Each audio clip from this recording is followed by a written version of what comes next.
राधे राधे। कैसे हैं आप सब। आज हम श्री कृष्ण भगवान की एक लीला का श्रवण करेंगे जब उनके भक्त ने राधा रानी की कसम दी थी। वृंदावन का एक भक्त ठाकुर जी को बहुत प्रेम करता था। भाव विभोर होकर नित्य प्रतिदिन उनका श्रृंगार करता था। आनंद में होकर कभी रोता तो कभी नाचता। एक दिन श्रृंगार करते हुए जैसे ही मुकुट लगाने लगा तभी मुकुट ठाकुर जी गिरा देते। एक दो बार कितनी बार लगाया, पर छलिया तो आज लीला करने में लगे थे। अब भक्त को गुस्सा आ गया।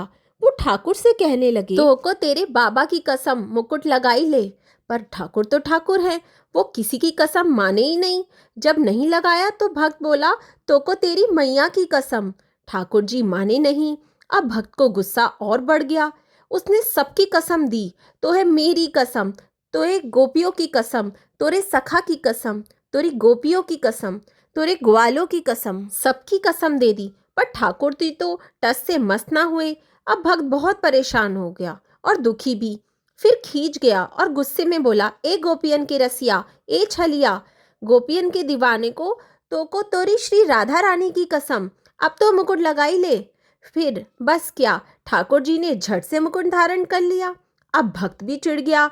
अपनी कसम दी, गोपियों की, माँ बाबा ग्वालिन की दी, किसी की नहीं सुनी, लेकिन राधा की दी तो मान गए। अगले दिन फिर जब भक्त श्रृंगार करने लगा तो इस बार ठाकुर ने बांसुरी गिरा दी। भक्त हल्के से मुस्कुराया और बोला, इस बार तो को अपनी नहीं, मेरी राधा रानी की कसम। तो ठाकुर जी ने छट से बांसुरी लगा ली। अब भक्त आनंद में आकर झरझर रोने लगा। भक्त कहता है, मैं समझ गया मेरे ठाकुर, तो को राधा भाव समान निश्चल निर्मल प्रेम ही पसंद है, समर्पण पसंद है, इसलिए राधा से प्रेम करते हैं। अपने भाव को राधा रानी के भाव समान निर्मल बनाकर भाव रखें, अपने प्रेम को पूर्ण समर्पण रखें।